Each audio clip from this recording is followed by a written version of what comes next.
yeah, still right there, boys. Still right there. Sometimes after a long trip, I like to check my bow just to make sure nothing's happened on the way over.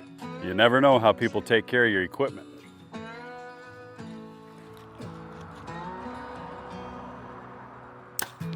We've been watching old reel tree hunts on YouTube. It's kind of funny, the narration. But after getting his bow, Nick finally got on the range to sight it in. You never know what's gonna happen as the flight from Minnesota comes over those mountains and lands in Oregon. You just never know.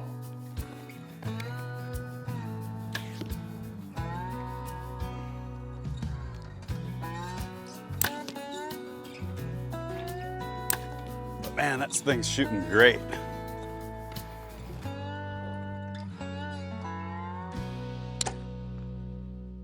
All right, well, it's the first hunt of the year here in August in Oregon. Just kind of wanted to go over my bow setup a little bit with you. So I'm shooting the Hoyt VTM. This is the 31-inch. Real nice, quiet, forgiving little bow. Shoots great. And as far as accessories, I got the Hoyt Ultra Rest Integrate. Great rest. I've, pretty much shot those forever. Had a lot of good luck with Ultra Rest over the years. And this Hoyt version is great. HHA Tetramax sight. It's a 4-pin adjustable. I like the 4-pin a little better than the single pin just because if stuff happens fast, you got your 20, 30, 40, and 50 yards set, ready to go. Typically longer shots are, you have a little more time to move your sight housing and then, range and get dialed in. So I like the 4-pin for that. That way if stuff happens close, you don't have to adjust anything. I like the ultralight quiver. This one's just a 4-arrow quiver. Typically I don't need more than that, so I like it because it's real light.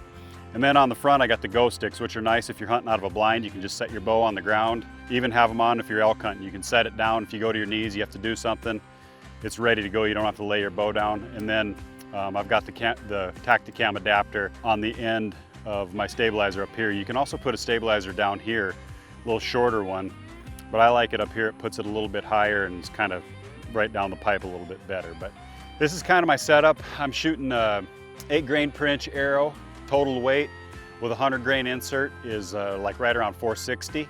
I shoot a 100 grain G5 Mega Meat, 2-inch 3-blade cut, and the thing just tears them up, leaves great blood trails, and in the event that you don't make a great shot, it helps a ton with that too because it leaves just a huge wound channel. So that's pretty much my setup. I like to shoot a side stabilizer to kind of offset my quiver full of arrows.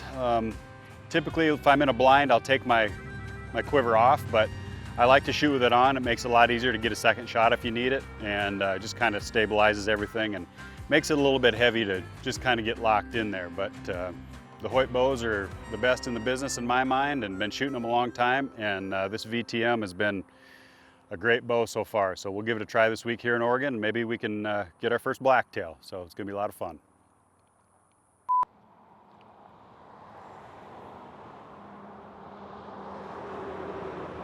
Oh, I'm gonna go ask him if I can do it. I'm just gonna go try it. It can't be that hard. Right? Let me borrow that thing. It'd be a fun way to scout. Launch an arrow up through that first and see what happens.